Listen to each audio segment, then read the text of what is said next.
Hello and welcome to another video. This is a special GOAT Edition report card for the Venerable High Road. I recently drilled a fresh one for me and Angel got her first one a couple months ago, so we thought we'd show you how it still performs. If you like our jerseys, use code Rosdahl10 for 10% off your order at CoolWick. Follow the Bowler's Mart link in the description to pick any of this stuff up. That link associates your purchases with me and it helps me out quite a bit.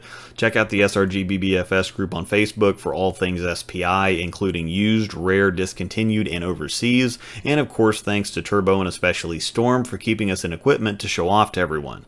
Also, the new Super Thanks button below the video on the line with the like and share buttons allows you to leave me a tip other than that Bros Barbecue tastes so good it makes you want to slap your mama. The High Road is going to be 14 years old in a couple months, and unlike a typical teenager, it's got its stuff together and is continuing to roll like a veteran.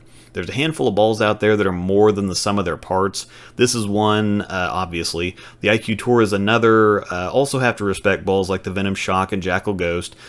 Balls that you can't exactly copy or replicate, just true lightning in a bottle type stuff. Pun absolutely intended.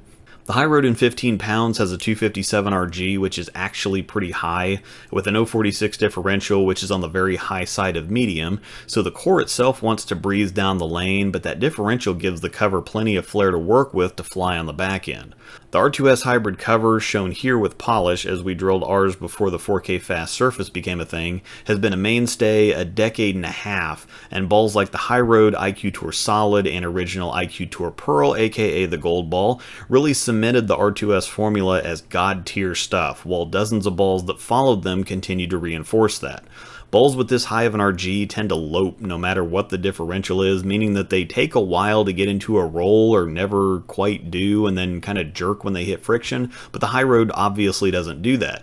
Now there's times when it just can't spin up fast enough or it just isn't strong enough for the conditions, of course, but it's got a very continuous arcing shape that continues to climb. It's always somehow ready to move when it hits friction, and though it doesn't really rev, it's stronger in oil than it really should be. It controls the lane better than it really should. It's more consistent than it should be. It's got more power at the pocket than it really should have. I don't know how it's both super controllable and super dynamic at the same time. Like watching shots peel back from the outside but kind of sit on shots that are inside while looking like it's in full control the whole time is pretty baffling. You don't expect a high RG medium condition ball to give someone like Angel this much control at the same time that it gives her all this shape and power. Flipping to my side, it's just unfair. I mean, it used to be the running joke, oh look, a Storm staffer throwing a High Road, and now the Motive crew's getting it with the Shock and the Ghost, and our staffers don't really default to the High Road much anymore. It and the IQ Tour Solid have almost become more like safety nets. They've been around so long that they just almost aren't sexy enough anymore. They get overlooked for the newer stuff, but as soon as you find yourself in the situation that you need them again, your memory gets jogged really quickly. This ball bailed me out of a rough situation a couple weekends ago at a tournament.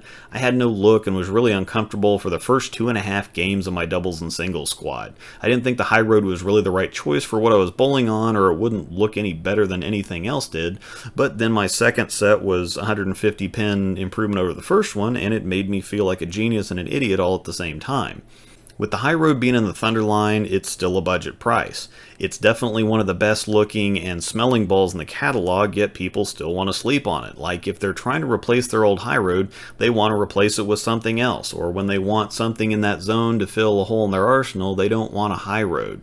But if you're paying attention here, this thing is filthier than a gas station bathroom.